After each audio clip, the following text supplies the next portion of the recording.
are back with another episode of Schooled Podcast, and today we're exploring something we've never explored on this podcast before, and we're talking about coding, but specifically we're talking about coding for women and breaking down barriers in the tech field for women. And I'm so excited to talk about this today because it's really important, especially in 2019, when we live in a digital age where so many things in our society and our global society as well are driven by technology, but there are still so many barriers that women face with regards to that, especially when it comes to being leaders in that tech space. So today we are joined by somebody who is an influencer and a leader in the tech space. Her name is Masha. She is a coder, but she's also much more. She's a marketing expert. She's a digital nomad. She's a blogger. She's a former Google employee, and she's probably going to be a lot more things before all is said and done. So Masha, why don't you just introduce yourself? Tell us a little bit about who you are and exactly what it is that you do. Hi, Nia. Thank you so much for having me, first of all. But yeah, to kind of introduce myself, it's very difficult to encompass all the things I do. I guess I'm a multi-passionate entrepreneur that is living this crazy nomadic lifestyle, but I'm super passionate about empowering women in tech and breaking down internal stereotypes that they may have. So yes, I guess I'm doing a lot of different things when it comes to that. I hope that gives a bit more context. It's very difficult to sum up what I do because there's so many different things that I do, especially as a solopreneur. Gotcha. So, yeah. Okay, so let's talk about it. So let's first talk about Coding Blonde. Coding Blonde is your blog. It's your mission to help break down barriers in tech for women. How did you get started in that? And then explain how it's evolved since you started Coding Blonde several years ago, I believe in 2015. Yes, correct. It was August 2015, and I was learning how to code myself because I have a marketing background, and I was trying to find a good job for myself that would sponsor a visa abroad because I couldn't live in Europe, but I was trying to live in Europe. I'm from Russia originally. And so I was learning how to code to kind of make myself more marketable and decided to document my journey as I was learning it to kind of show everyone that if I can do it, anybody can do it, and, to warn anyone of any pitfalls they might encounter or anything like that. And I've discovered how intimidating it can be as a woman entering this field. So that was another reason why I was so passionate about sharing my own journey. So I started it back then, and since then it has evolved so much because within 2 weeks of starting my blog, I got my first interview at Google and I ended up getting that job. So of course I didn't have as much time to learn how to code and to really maintain my blog. So it kind of evolved into something different, something where I was trying to make technology more accessible from, a standpoint of someone who understands it, to a further level, because I worked with a lot of technical teams, a lot of people who were actually creating software. So I had that insight. And then it just took so many, I guess, shapes and forms, and now it's finally evolved into being a platform where I'm hoping to help women in tech live their lives on their terms, whatever that means to them. And so I'm hoping to give everyone almost the permission to be themselves and to create a life, to build and design a life that they want and deserve.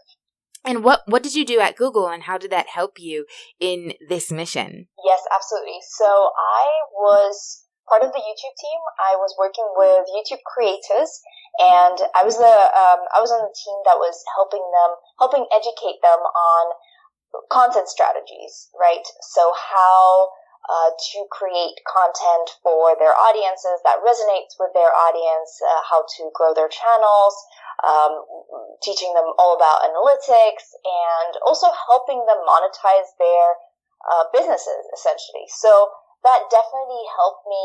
It gave me an insight into the whole influencer world, and it was super interesting to kind of touch that world because, it's an industry that we just watch.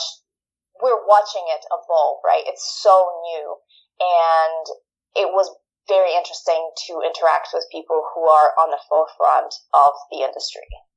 Cool. And so now it's evolved into sort of this broader platform to help women in tech to make things more accessible in terms of technology to women, to sort of also dispel the fear around technology, that it's super intimidating, right? That only certain people with certain IQs can be tech savvy and tech conscious.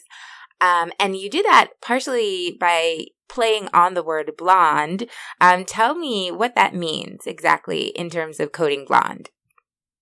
Yeah, so in August 2015, when I was trying to find a name for my blog, I woke up in the middle of the night with this name, Coding Blonde. And it clicked because, well, first of all, it describes me, right? I am a blonde I'm still learning how to code, right? I didn't end up perfecting any skill in particular, and then it didn't kind of end up being my primary goal. So I'm still learning how to code, but I'm a blonde who's doing that. It describes me, and also it's kind of a play on words and play on stereotypes. Growing up in Russia, where the gender stereotypes are super strong, and also there were so many jokes about dumb blondes when I was growing up that I was kind of making it almost provocative from that standpoint. So it has a lot of, dimensions when you look at it. But yeah, it both describes me and also it's a play on words that just resonated with me. Cool. So it's pretty cool to see somebody who is unapologetic about like where they are in life, right? Like you're not marketing yourself as the all-knowing coding person. You're like, I'm still learning, but come on this journey and learn with me and let's explore this tech space together. So could you talk a little bit about the content that you create for your blog and your website and sort of the message you send through that content? Yeah, absolutely. So, like I said, my blog has evolved and so has my content. At first, I was creating content around, tips on how to code. And I had a stage when I was creating personas for different programming languages that I was learning. It was, it was lots of fun. But now that I look at it, I'm kind of slightly embarrassed of that stage of my life. But hey, when starting something, if you're not embarrassed of the first version, you started too late. So there you go. I right now I've kind of been shifting my content towards content that resonates with women and when it comes to their career growth, their personal development, anything to do with their side hustle, because I feel like a lot of women who are in tech, at least the ones that I know, are entrepreneurial and they have that entrepreneurial spirit. So I want to help them with that too. And being an entrepreneur myself, that's something that I can definitely talk about.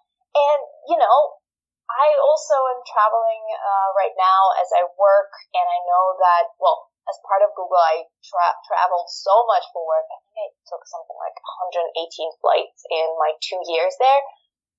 And work travel and this digital nomad lifestyle also is an interesting aspect that I am sharing more about. So yeah, kind of along those lines, and I'm still kind of determining what this new evolution looks like.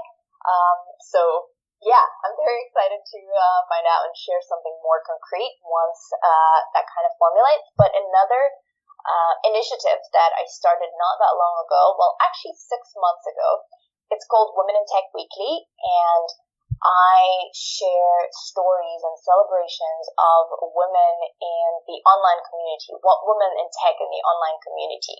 So whether somebody had a birthday or whether somebody, just this week we had someone who has organized their own hackathon with over 100 attendees. That is an amazing celebration, and I think that we as women need to celebrate each other more. So yeah, that's another type of content that you can find on my blog, celebrating other women and sharing their stories, because there's no right or wrong way to be a woman in tech. There's so many different women out there, and yeah, it's super inspiring to see that. It is. And I guess, where do you think the technology industry is, the tech space, the online space is today with regards to women? And I ask that because obviously in the last several years, we've seen this huge Me Too movement take on a life of its own. And we've seen so many repercussions as a result of that, positive, negative, and in between. And so I guess I wonder, where do you think the Sheryl Sanders of the world, how have they paved the way for younger women like yourself who are trying to make a space for themselves in tech? And do you think it's gotten easier, or do you think we have a lot more work to do?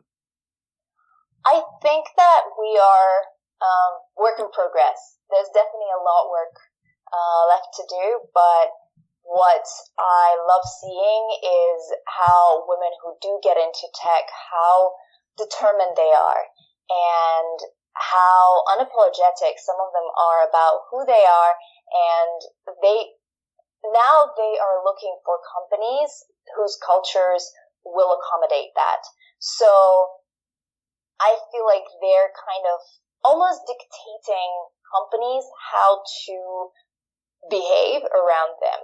So yes, there is a lot of work left to do, don't get me wrong, but the progress that I'm seeing is incredible, and it's amazing to see what these women get up to.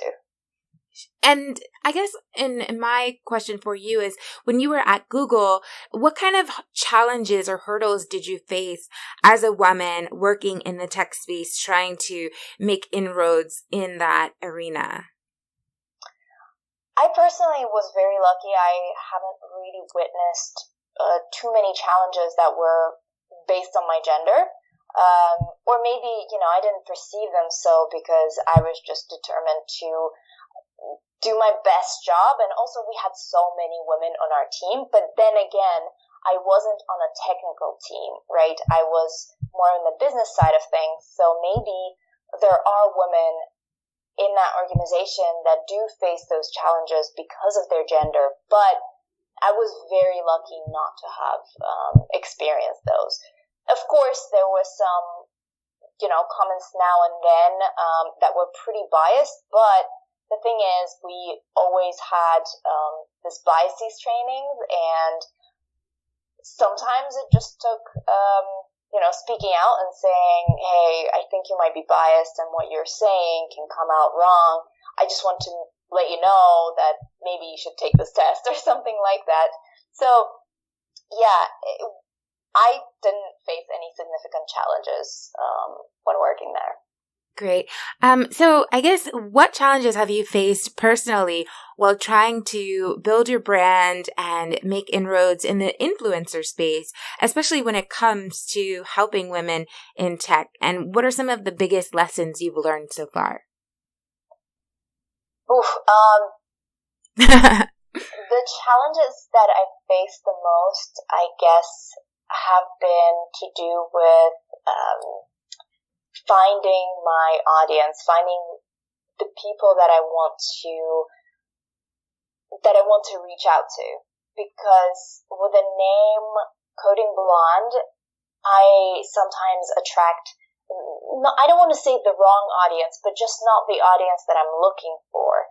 And I'm really trying to focus on reaching women, but there are a lot of men out there, and you would be surprised how many developers are on Instagram, for example, or on YouTube. And so by creating content around technology, I very much, and by having this name, I very much attract predominantly male audiences on different social media platforms. That's so ironic. I know, it's crazy, and I've been trying to tackle that by, adding warmer tones, making my content more lifestyle and things like that, but it's been difficult, and so I feel like my latest transformation will end up having the results that I want, that predominantly engages and targets women. But, it's a work in progress. And with the algorithms changing all the time, it's a constant battle, constant experiment, constant process of reinventing yourself and your creative strategies. So, yeah, that has been my biggest challenge so far, and I'm still trying to figure it out, to be honest. Are you a full-time entrepreneur now, or are you great? So how has transitioning into that space through, I guess, the channel of influencing online, how has that been? Has it been a smooth ride? Have you faced some ups and downs? What has it been like? Yeah, so it has been a gradual process, because when I left Google, I moved on to this part-time program at a university of Colorado Boulder, and I was part of this very interesting program called Global Entrepreneur in Residence, and yeah, it was a part-time program, and then the other half of my time, I would work on my blog, or the other, another 100% of my time, I would work on my blog and my business.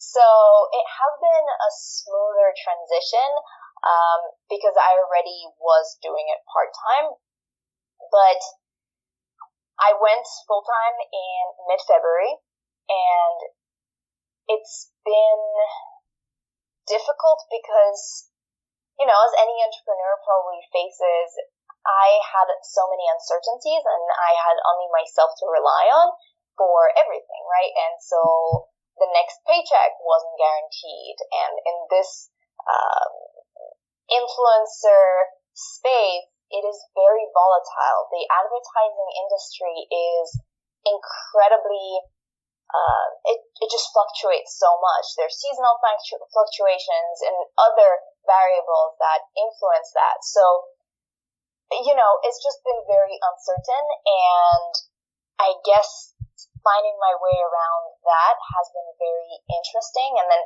trying to understand, what am I doing with my business? What is my mission? How am I achieving it? How am I serving my audience? That has been another challenge, because creating content and just posting photos is awesome, and collaborating with amazing brands that I believe in is wonderful. But what's next? So yeah, that has been also another challenge that I've been facing as, I guess, a full-time influencer. And so I know that you, when you left Google in London, you moved to the U.S., you became the first female global entrepreneur in residence at CU Boulder. Explain what that experience was like and how it helped you grow into who you are right now. Yes, so that was a very interesting program, and to be honest, going into it, I didn't really know what I was supposed to do, and then when I started it, nobody else knew what I was supposed to do. I was kind of supposed to figure it out for myself and find initiatives to join. So basically, my work consisted of supporting innovation and entrepreneurship initiatives on campus at CU Boulder, and that could take any shapes or form depending on my talents and, where I could add value. So I kind of defined it for myself, and it ended up being participating in a ton of different events, workshops, supporting them, hosting them, mentoring students and faculty members and staff members who have startups. It was a lot of different things, and I think that it really helped me see the world from a different, or see a job from a different perspective than I did before, because when I was at Google, everything was very much defined, right? I knew my role. I knew what my targets were. I knew how I could achieve those targets, and I had other projects on the side. I knew what to do there. Everything was very much outlined, and I had much more guidance, while here it was a free flow. And so it was just very disorienting from that standpoint. And I think it was a good platform for me to learn before I start this entrepreneurial journey, where I was completely completely up to me, right? My day, my targets, whatever I do, all of those activities that were completely up to me. So it was a great learning experience when it comes to defining what I'm doing, why am I doing it, and all that good stuff. So you've, with your Women in Weekly series, you've probably interviewed quite a few women in the tech space. Who is the most fascinating, interesting, exciting woman in tech you've interviewed so far? Oh my God. I, to be honest, cannot pinpoint one. There's so many different ones, and it's because every single one of them has some aspect to them that is so unique and that can resonate with other people. So I can't answer this question honestly. Okay, give me awesome. One of your most fascinating, women in tech you've interviewed. One of them. All right. Well, actually, her story went live just this week. And her name is Allison. She is the founder of Sex Tech Space, and she is, I would say, almost a pioneer in that space and raising awareness to some of the issues that exist in that industry that, to be honest, I never knew about. And she is so unapologetic about being herself and following her passions. She's inspired me for so long. And so what is Sex Tech Space? What exactly is that? So from what I understand, it's a combination of things, right? There are some devices and apps and things like that are part of it, but there's also the cybersecurity aspect of that space, right? So our website's tracking you or things like that. But it is a very interesting industry that I think nobody has really been exposed to. So yeah, Allison raises some really great questions and really great issues on that topic. So yeah, if you're interested, I would highly recommend checking her out. Cool. Okay, finally, a lot of people wonder, what do influencers do? Do they just sit around and make content all day? How do they support themselves? Like, how do you have a livelihood that way? What's your answer to people that think that or question what it is you do, how you make money? So there's so many ways to earn money, right? There's so many ways to diversify your revenue streams. I guess primarily it comes from brand deals, and it really depends on the influencer and their niche, but brand deals are a big one, especially for me, because a lot of the times you can establish long-term partnerships and create content for those brands. But there's also opportunities for affiliate income. There's also opportunities for merchandise sales and things like that. A lot of influencers go into informational products, and actually I'm headed that way as well. I'm right now working on my very first online course. It's in beta version right now, and I'm hoping to launch it sometime at the beginning of November, and it's called Finding Your Own Definition of Success. But yeah, there are so many different ways and opportunities in which influencers can make money, and so they hustle all the time. They figure it out for themselves all the time, and it's very interesting to see. No influencer is the same because they all have different strategies and different passions and different talents, so they focus on different things. So yeah, no, you don't sit around all day. again, it really depends on the influencer, but you don't sit around all day making content. A lot of the times you will be making content in batches, and the rest of the time you'll be working on admin things and other creative endeavors that you might have. But for me, for example, this evening I will be taking photos that I'll be posting for weeks. And people will think it's different days, but actually I just took them on the same day, and most of the time I don't wear makeup, you know? Mm-hmm. Yeah. Okay. What's next for Coding Blonde and for you, Masha?